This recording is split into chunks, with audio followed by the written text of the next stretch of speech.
repeal the water supply. We would repeal. I think that's cleaner. Yeah, I think that's clean. Okay, good. And just have one new one. And just have one new bylaw. Okay, good. So the second point, I think we already addressed, is that council expressed an interest in adding commercial properties to the water supply program. We can't do that. So that's straightforward. That makes it easy for us. Yeah. The third, speaking to Councillor Church's point, and potential loan grant maximums. So right now, the supply program offers a maximum amount of $10,000. And staff do feel that should be increased, and our recommendation is it should be increased to 15.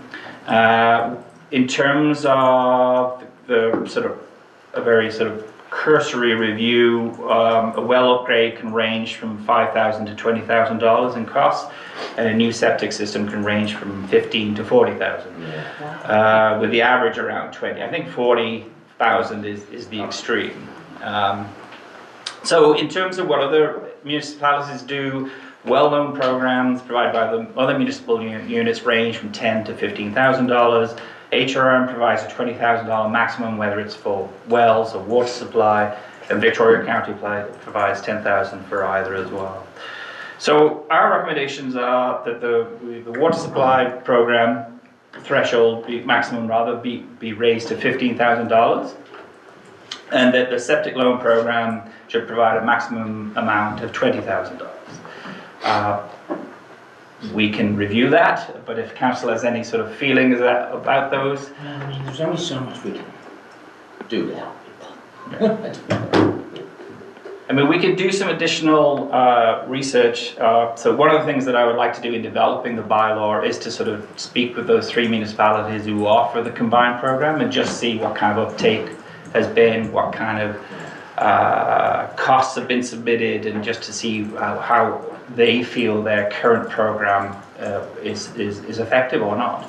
But right now, the recommendation is 15 for water and 20 for septic. What are people think? I like the idea of offering a program for septic. Okay. Whether what we put in there is amount, 20 is a lot more than they're getting. 20 is a lot more than what they were getting now, but I like the program. Okay. I'm good with it. Are we all good? Yeah. Okay. Okay. Go back and give us a bylaw. Okay. Well, I do have one other specific Oh, point though. Not so fast. The other question. The other point. Good. The other question is whether or not properties within a current wastewater service boundary should be able to access the program. No. That's interesting. Well, not if they're already Wastewater in service it, boundary. where they can get central sewer. No. I think that's a good point. I wouldn't have thought of that, but yeah, I don't think they should be able to. Well, they don't need a septic tank if they. Well, no, not if they're in a wastewater system. Cheaper to hook. Unless there's some places in Western Shore that aren't able to hook up. That's a different thing. That's That's a whole different thing, yeah. I don't know. What would the contrary argument be? I mean, it seems obvious they wouldn't be. Weird question. Is there an argument that they wouldn't? I'll explain. Andre has one. Wonderful. So there are sometimes isolated cases where it's cost prohibitive to connect. The Cavendish House, which is adjacent to the bandstand in Parade Square, is on a septic system in the middle of Chester. Because the main is on the other side of Parade Square. Oh, yeah. And So it would you have have to cost tear it up. $40,000 and tear it up the road to access it. So in that case, although he was within a serviced area, it made no sense. And there may be isolated cases. I would suggest if we're going to do anything with respect to being within a serviced area, then those should only be at the approval of council, Yeah. so that we can deal with those one-offs. I think they're rare cases, but there may be some case someday in the future that actually is legit, Right. and we need to address. I get that part, yeah. Are the numbers right, 15 and 20, or it seems 20 is low? 20 is probably a little low. I mean, it seems like with 15 for water, we're trying to set up so that we can always, pretty much always, cover the entire cost of a water system. And with 20, I think there are many cases where we won't be. Yeah. So Because it's up to that number, you don't have to go with that number. That's right. But on the water side, to be fair, we were trying to encourage people to actually fix their 100-year-old wells. Yeah, I mean, I don't know. It's a safety issue too, because of the quality and all that. Yeah, but sometimes they're interrelated, sometimes Oh, like yeah. the solution for the sewage requires a relocation of the water supply. Yeah. So, Yeah, I see that. you know, you may wish to have a bylaw that, you know, is, you know, combined where you can do a water or sewer project up to a certain value of 25,000 or 30,000 or whatever. And, you know, regardless of whether you're doing water or sewer or both. You know. So, Councillor Bino, do you feel that that septic allocation, that septic maximum should be higher than Well, 20?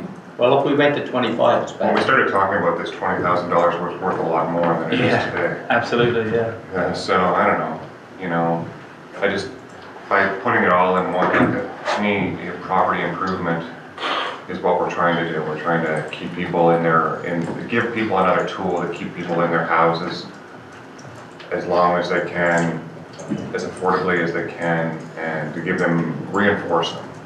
So, we should try to, I think, if we're going to produce a program for them, we try to make it as flexible as possible so that, because it's hard to anticipate every scenario. That's why I kind of like, if I don't think we've seen for our energy upgrade or well, we haven't seen maximum numbers like we anticipated, I think 10 per year or something like that, but I don't think. Lucky to get half that. Yeah, we're not coming close to that, so, you know, upping the values, but making it more flexible, like we're combining into a pot of $30,000 per property or something like that for water or sewer or both. May be effective way of giving people another option. That's interesting. People I who like that. use the water program, for wells or Yeah. whatever, do they have to take the 10 or they can take 5? No, They could take less, yeah, Oh, so So some, what's the normal, and they're using the program, if people all take the 10? Because I'm just wondering what it costs to drill a well, we're Yeah. gonna raise it to 15, but I know I've got a couple people down home that had wells drilled that were 8 and 9, and I know it made me make more sense to put the extra 5 on the septic system, because they're expensive, and just leave the wells alone. Yeah, the thing is though, sometimes wells, like, sorry to interrupt through the chair, of course, but sometimes it's not just the well, like sometimes you have treatment and things like that that comes with it that, say the well is $9,000, but you have to put $4,000 worth of treatment to make it potable, you know? yeah, the majority use the max 10 grand, Okay. but speaking to Councillor Vino's point, it's, Treatment. yeah, based on what staff are hearing is that there's more that they wish that they could do with that, with a greater allocation. Yeah, it's just one question. And I'm also looking at including expanding I think it's HRM that does it, they offer as a viable water supply is sort of repurposing grey water to sort of use for flushing and so on, again, sort of reducing the burden on the well. So again, an effort to sort of improve that water security. So we can look at those kinds of options as well in the draft. So what about the combining? Good idea. I think that's a really interesting idea. I hadn't thought of that. Yeah. So I think we'll take that and have a closer look at that and see how that might work. Yeah. Yeah. I mean, if they're only doing a well, they would have to give us some evidence that they don't need 30,000 or 40,000. Well, presumably, I mean, they're gonna pay, you know, if they Yeah, we're gonna pay the bill, not the, if you're gonna buy a car and it costs $10,000, you don't go to the bank and ask for 30 and then No. pay the interest in payments on 30. No, and the process too requires that the property owner provides an estimate from yes, yeah.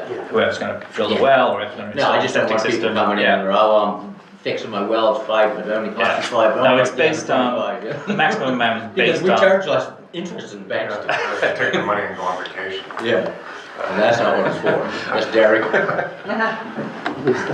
Once they borrow this money, they'll charge against the property. That's correct. Yeah. So then it acts as a sort of lien on the property. in case Will it it- be betterment charge? Is that how it is treated? Is it a betterment charge then? But Yeah, we're so, already and with that's the one of banks the- on that. so. Yeah, and that's one of the great things too, is that it's really, as the whole idea of these financing programs is that it helps residents access these essential services and is low financial risk for the municipality.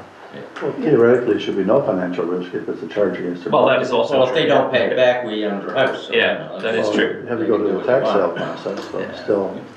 I think the 20 is too low. I think I'd like to see that at 25 and leave the other. Well, we were gonna combine the two though, so that, Well, that's what I'm saying, but if you're combining it, I would like to see that at 40,000 as opposed to the 35. Oh, okay. Or 30 maybe is probably adequate, because most wouldn't need to do both. Okay, no, that's what I mean, yeah. you convinced me. I'm Yeah. easy. Okay. I get- So, okay, that's great. So what we'll do, we'll come back with a draft bylaw. We'll crunch some of these numbers too, just to see how it hangs out. I'll also talk to our counterparts with the combined program, just to see what their experience has been to date. And then we'll have an informed discussion in the new year with the draft bylaw. Okay. All right. Thank you much. Thank you for your time. There's no motion needed on that, is there? No, Okay. just direction. Perfect. Promotion. Thanks. Okay, 9.1, small options dwelling. Everyone, we're just bringing this back to you. There was a slight error in the text for the draft ordinance. We just want to clean that up. I also want to point out the motion I have in here says January 14th, it should be 11th. Oh, okay. Didn't pick that up. Okay, So the correction is to go from residential facilities such as continuing care facilities and nursing homes do not apply to this provision. And that we would change that to small option dwellings are not considered to be residential care facilities such as continuing care facilities or nursing homes. So it's not a change to the intent, it's just to clarify everything up in the language. somebody prepared to move that motion? So Second? Discussion? All those in favor? Opposed, motion's carried. Small capital grant guidelines update. That's changed. Just go back to the last one. So we just scheduled a public hearing for January 11th then with that motion? Yeah, did it last week, it just, and, okay, gotcha. we were, so okay. we scheduled the meeting last week, we were just, We're on the love boat. confirming the time and then, in the new motion, the. No, I just, Transpose. it just hit me, that's a council day. Yeah. Sorry. Okay, Okay, so at your last meeting, we had talked about making some changes to our small capital grant program. There are some suggestions, and so the updated guidelines are in your package today with some minor changes. And so just looking for clarification, and if there's any interest in council to add any additional clarification on this, then now would be the time to do it. One of the suggestions, and this is totally open for conversation as well, is it's just a name change. So originally we were talking about major projects and or major capital and small capital. Our small capital is kind of morphing around a little bit, and we're actually talking about providing funding to groups that perhaps have a larger project, but they don't fit with a major project funding. And the amounts that we're giving, we're talking about an increased amount, so instead of calling it a small capital, just to call it a community capital grant. And that way it's a little bit more clear that we're not just talking about, minor program that would be, a few $1,000s, where it could be up to $20,000. I think in probably most people's minds, that's not a small amount anymore that we're talking about. So anyway, that's just a suggestion, the change of the name to community capital grant. And then a couple of the clarifying points that were brought up at the last council meeting was to perhaps create a little bit of a tiered system within the small capital, so that if you had a group that did not own a community facility, that they would be eligible, and they still had a smaller capital project, they would be eligible up to $10,000. But if they owned one of our community facilities, and that was some of the emphasis of the conversation that we had was around how do we support those community facilities that have needs right now, that have all the constraints around, volunteerism and raising money and all that kind of good stuff that have we have in our circumstances today with our not-for-profit groups. So that they would be able to upgrade some of their core infrastructure, so their building repairs, whether it's roof or mechanical systems, or their siding, or their whatever, replacing windows and those types of things. That it would be the emphasis of that funding, and that $20,000 would be on those types of projects. Yeah. So I hope that that's clear in here, but if council is interested in any clear direction, because this piece of paper is what groups are looking at. So when they're thinking of, if they've got a capital project in mind, this is what they're going to. So if council has criteria, you're eligible. That's right. So whether it's on the group side of things, or if it's on the project side of things, if it's not clear to you in here, then probably not going to be clear to a group. And the more direction that we can have, especially from the staff perspective, because we always encourage groups to talk to staff. So we want to make sure that we're giving them good, clear direction, so that those projects that come for approval to this table are in line with what you're expecting. And I know we also talked about there's some groups that may ask for things that you don't want to support, and you always have that option of not approving those. But if we can, at the staff level, if there's ways that we can have those conversations with groups and kind of guide them along that path to filling out those applications, then the better off we are in the end. Abdallah? Yeah, I'm just looking at the applications must be submitted, you're saying January 31st, just within like a month and a half, is that what it'll be in effect that quick? Yeah, so that was the conversation that we had. If we wanted to make this change, it has to be today, so that we can send that information out. And that was my next question. Yeah. So all the information we go, perfect. And if council wasn't comfortable with what was here today and we wanted to make further changes, we would probably put it off until the next year. No, that's fine for me. Well, when you get the applications, you may learn something from the people that make them that you want to straighten out, but that's basically what we said through the discussions last meeting. Can you give an example of who would be eligible if they don't own a facility, like what type of program? So I'll give you one example. Together We Can Community doesn't own the facility. That's right, they lease. They don't. That would be a good example. we had one, it would be a smaller project, but there was a new group in New Ross that formed. There was a tug of war group, and they needed to buy some equipment, new rope and those kind of things. So that perhaps is a pretty small scale. But if there were groups that don't operate over their own facility, or perhaps if they rent a facility, then that may be an example. So there won't be as many of those, but there definitely are groups out there. It was just getting the flexibility in there in case. Yeah. Because the tug of war did apply for a rep grant They did. and received it. Yeah. And they may well be eligible in that case, but some may not be for some reason. Yes, absolutely. It's all, So this an is all example, capital. if I can then, Chad, as well, would be the outdoor rink.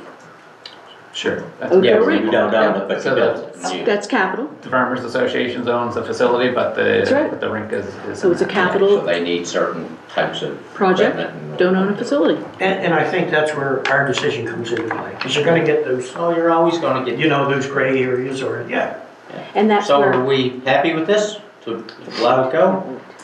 We should have a motion to approve it? We'll try it. so Just one question, on that, if they don't own the facility, do we have any rules around the body that does own it? They have to be a nonprofit as well? Should be. yes, I believe. So the eligible applicant says you must be a nonprofit or otherwise comply with the requirements of the MGA for eligibility for a grant or contribution. Which we can't give to commercial. Right. Yeah. So the only, just to Sam's point, you could have a not-for-profit group that would be renting a commercial space. So in that case, the not-for-profit organization would be eligible, so they wouldn't be eligible to make capital improvements on a building that they don't own, but if it was for equipment. So for example, like one that has come up in the past is a sound system. So let's say there's a group and they're doing some type of program where they need sound equipment. Perhaps that would be something that they would purchase as a capital item, but it would belong to them. It would not belong to the facility. So where they would now be eligible, let's say they had a long-term lease and they wanted to make modifications to the building, to make it more suitable for their purposes. They couldn't get money to do that, because it would be built into the building. Right. Yeah, so in that case, it would have to be the building. If the building was owned by a not-for-profit, it was a commercial building, then, the commercial side. Well, I mean, you gotta draw the line someplace, yeah. Just want to clarify it though. Yeah. So, somebody moving that we adopt this? I think I did. I think you did too, yeah. Second? Anybody gonna second I'll it? second it. Discussion? All those in favor? Opposed, motion's carried.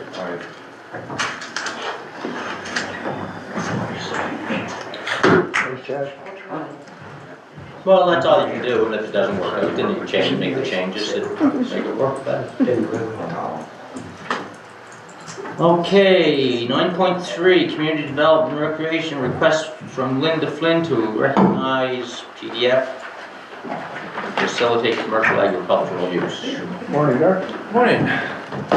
Okay, so so what I have today is a report to follow up on the discussion that council had with Linda a couple of weeks ago regarding the property at the intersection of Target Hill and Old Trunk 3. Essentially, I guess just as a little bit of background, we're obviously still working on draft 2 of the village plan review, and the formal public comment period had closed, so there have been a few questions or requests coming in. Actually, one is on correspondence later in the agenda today, and so we've been sending those directly to council for discussion and direction as to whether that should be incorporated into the plan review or not. And so this is an example of one of those. So essentially, the property here is currently under the medium residential zone, and it's proposed to go to the residential 4 zone in the new plan. Neither of those zones would support commercial agriculture. And so the request, obviously, from the property owner is to consider changing the zoning to allow the use. And so that would, in this case, likely be the highway commercial zone. Property was zoned highway commercial up until 2012, when it was changed to the medium density residential zone. As far as we understand it, it looks essentially like through permits, it appears to have been used for storage for the most part for the past number of years. So would that be classified as a commercial use to store? It's a good question. When the permit was issued, I think it was classified as commercial, and it was in a commercial zone. So probably that would continue to be the existing. So is this the legal non-conforming now at the present time? In terms of as a storage facility, yes. Yeah, that's right. That's right. Yeah. So there's two kind of issues here. In general, the Municipal Government Act, we don't regulate the growing of crops. If you have a garden in your backyard, that's not something that we regulate. As council's aware, we do sometimes delve into livestock issues. But generally in the village, agriculture hasn't been, outside of the livestock, hasn't really been addressed. Yeah. And so one of the interesting and kind of unique things about this proposal is it's actually agriculture that would be fully within a shipping container. Yeah. And it's a really, it's an interesting new technology. It uses low amounts of water, it's hydroponic and can go year round, and there's all kinds of efficiencies and things you can do in that sense. But our land use bylaw currently views shipping containers pretty strictly. They're only permitted in the highway commercial zone, but they have a number of additional regulations. They need to be enclosed by a fence and oriented in a particular direction to the street and things of that nature, setbacks, that kind of thing.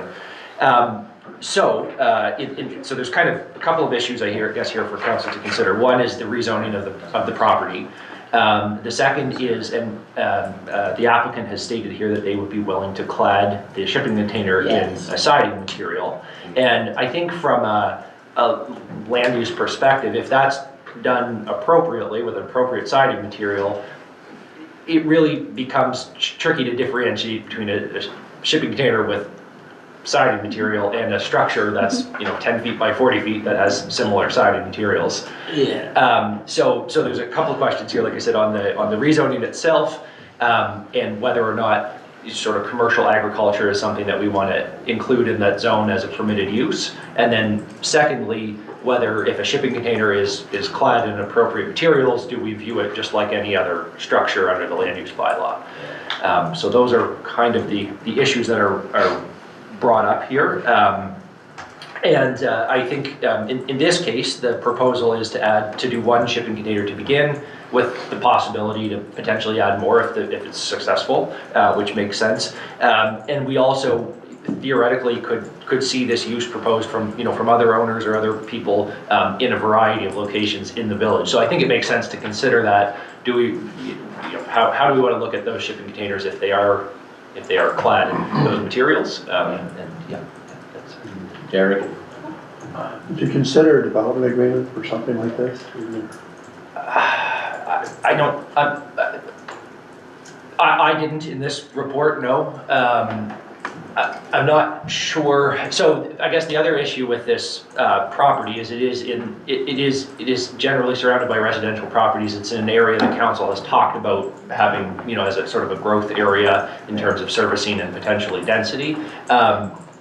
I guess that potentially could be one reason that we could look at it through development agreement, because the use is going to be different from the surrounding land uses.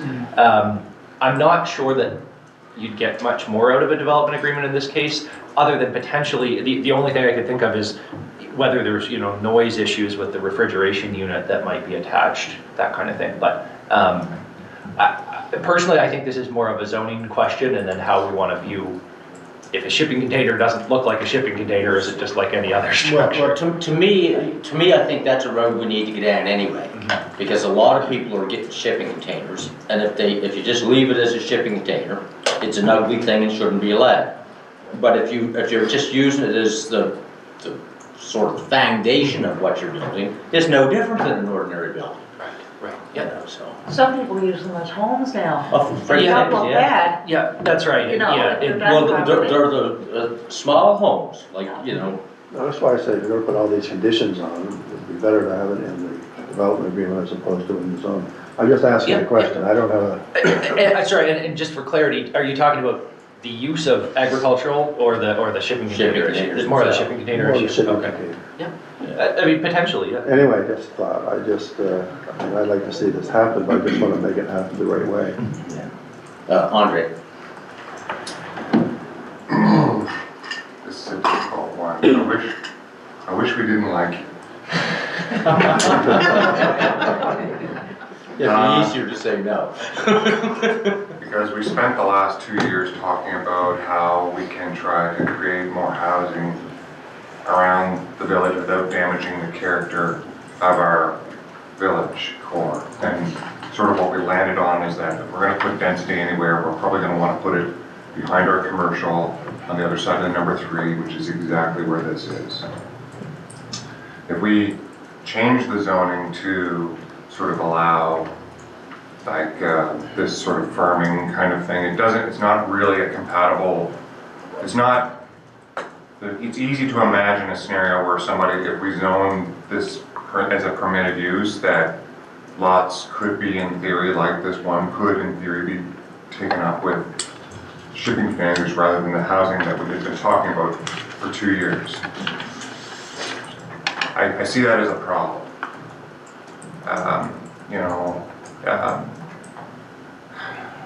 What's the simple? Is this the right place for this kind of activity?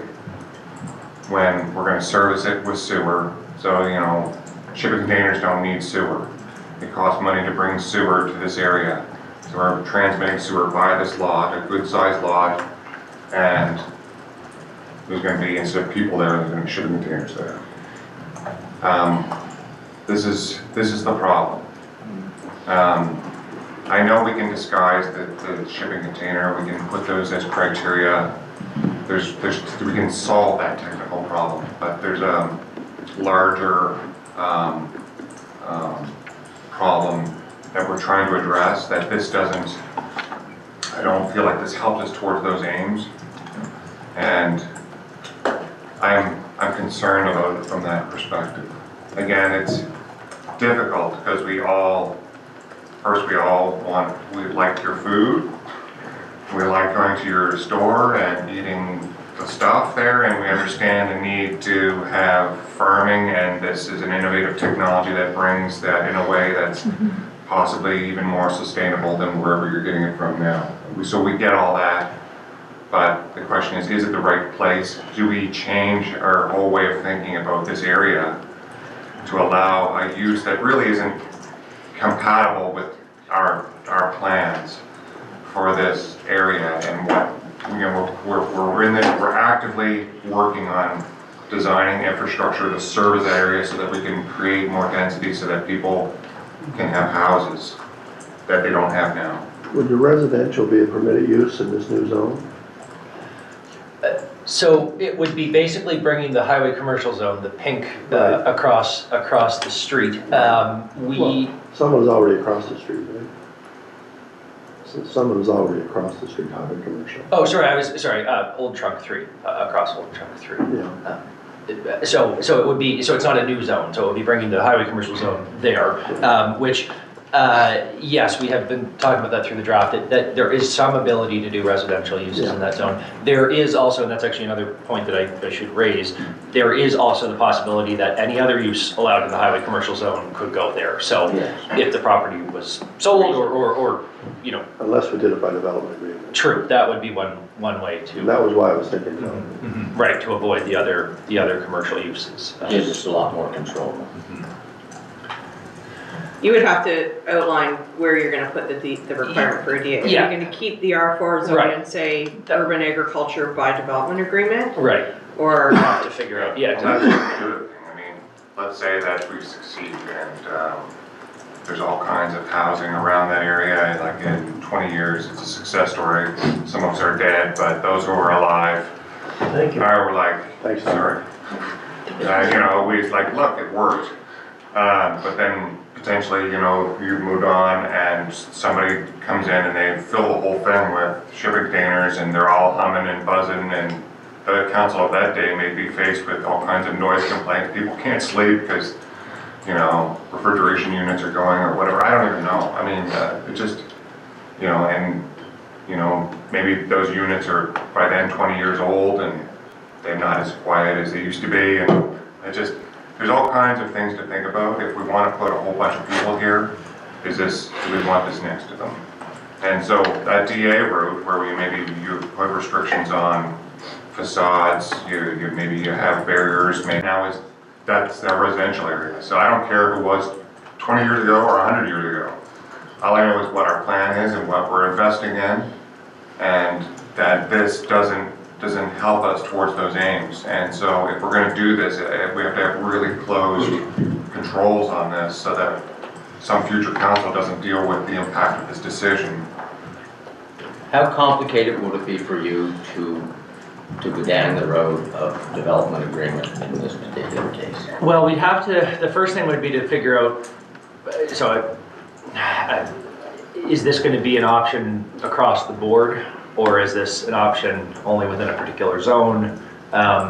So if we're talking about leaving it as a residential zone, I mean, we could write it essentially as specifically as we want, as long as we can justify it with policy.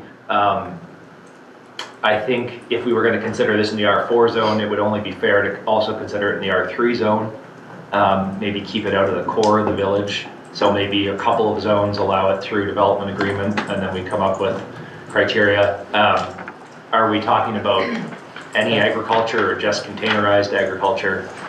Those are the things we'd need to think through and come back. It's not simple to make a sweeping change in the document to allow a new use by DA in any zone, because there's a lot of considerations we'd want to make. Especially as a one-off. As a one-off, exactly. As a one-off to accommodate. Because you don't have those spin-off effects. Yeah, you can't just piece, no. Another question. Yeah, just great. Remind me how big this piece is. I know Linda told me last meeting. 2 acres? Less than 2 acres? I believe. Over an acre? Between 1 and 2 acres, I got it. Okay. I think you've answered your question. Anyway, I'm not sure where the intention would be to put this particular structure. Would it be a possibility, just looking at, to split, have it... Where at on the lot, you mean? Yeah. To split the land into some in the highway commercial and some leave it in the mixed residential to allow this to happen.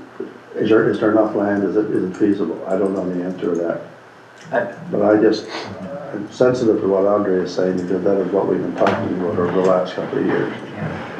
But I look at this as being traditional commercial, and we're changing and sort of taking away what would be something that been traditionally done there. Not this one, but commercial operation. So can we split the piece in half? Yeah, or not even subdivide, but just split zone it. is what I mean. Not subdivide, yeah, Yeah. just split zone. Yeah. I know that we don't like to split properties that way, but this may be one that, I mean, I don't know if that would work for the applicant or not. I'm just saying, is that, it could be considered, as long as commercial zones can't pass through another zone in order to get to the commercial zone. So it would probably be like the section that abuts Old Chunk 3 would be best to That would have to rezone. be the piece, yeah. There's also policy in the new document that says that the highway commercial zone can expand across roadways to adjacent parcels, so that would be in keeping with that, and then keep let's say if we split it almost north to south, then there would be some residential that fronted onto Target Hill, and the highway commercial piece would front onto Old Trunk 3. Yeah. Theoretically, we could draw those lines, whether that left enough space for the use, I don't know if that would work, but I'm just looking at options here to sort of have our cake and eat it too, sort of thing. Andre, or no, Sam? Gareth, could you address it through lot size in the DA? So in other words, if you required certain lot size, even though in theory it would apply to, say, a variety of properties, most of them wouldn't qualify for the DA because they wouldn't have the area. So if this is an acre or 2 acres, and that would be one of the basic criteria. You got to have an acre or an acre and a half before we even consider it. Yeah, I mean that. And that may let this property in, but Keep a lot of them out. keep a lot of them out just because they can't legally. Yeah, that would. I mean, it also goes to address setbacks, distance Right. from other people's properties and so on. Della? Yeah, for me, I mean, we've got a lot of planners in this room. So, you guys are the professionals. What I'd like to see is, I know Sam has ideas, everybody has ideas, but you guys are the professionals. What do you need to do to make this happen? I guess is my He's question. giving us some options. Yeah. I know you've given us options, And this planner over here is giving them some other options. but I want to see it happen, and how can we make it happen? And I don't care about options, yes, there's lots of options, but you guys are that's why we have staff, because you're the planners. That's why we have counselors too. I know, but these guys are the professionals, so for me as a counselor, I want to make this happen for these people. I think it's a great idea. How it gets there, I don't know, and that's where planning comes in.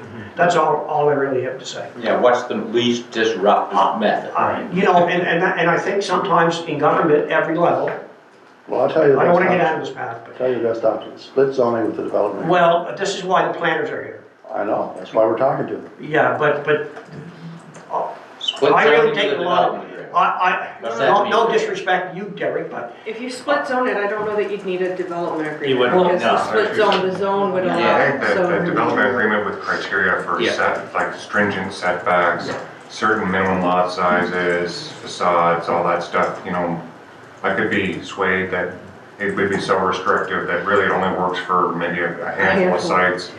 And then it wouldn't erode at what we're trying to do here. I could kind of get behind like a proposal like that. If it's anything that works against what we're trying to do in terms of creating housing options, then I can't be supportive of that. So I too want to have it happen, but I don't want to end up like Bridgewater with like a crematorium next to the LCLC, you know? you're an awful fixation with death here, bro. Well, that's literally how bad zoning works. And it's not that either, you know, you need crematoriums and you need recreation facilities. That doesn't mean that they need to be next to each other. And I don't want to see farming operations next to somebody's apartment building, you know, it doesn't, it may not be the right fit. So let's if we're gonna do it, let's be thoughtful about it, that's all. Development agreement? If the direction from council is to make it happen, then, I think based on the discussion here, probably a development agreement with specific criteria is the way to do it. It's never ideal to like draft something as a one-off, that's the problem. It's better to set the policy and then Yeah. let the cards fall as they may, but that's not the Determine lot situation. size and setbacks and Yeah. all that kind of stuff. So yeah, so I think in terms of the least, I heard least disruptive, that would be keep the zoning as it is, enable it through development agreement with strict provisions. The discussion here I think is very accurate. The unfortunate part about this whole thing is the location of this property. Yeah. The use is great. Oh, we want it to Technology is happen. great, it's just this abuts a number of other things. So if the direction is to make it happen on this site, then I think probably the development agreement that's pretty specific, so that if it's gonna happen in other parts of the village, it would be on similarly sized lots with similar setbacks, that kind of thing. Was that the road we wanna go? Yes, it won't impact housing that much, it's only an acre. Just remember, you know, if this were happening in our estate residential area, I think we'd be having a very different discussion, even though we want all that lettuce to eat. So there are such things as habitable zones, and this Yeah, there's certain things. There's maybe one, so we have to be very careful. We're getting rid of estate residential, by the way. No, We're just changing the name of it. Well, we're getting rid of that. well, I know. Too pretentious. Yeah, that's Yeah, the, really. okay, that's the direction. Okay, We're taking a 10-minute break, people. Thanks. But there is farming, you know, on the commercial, commercial.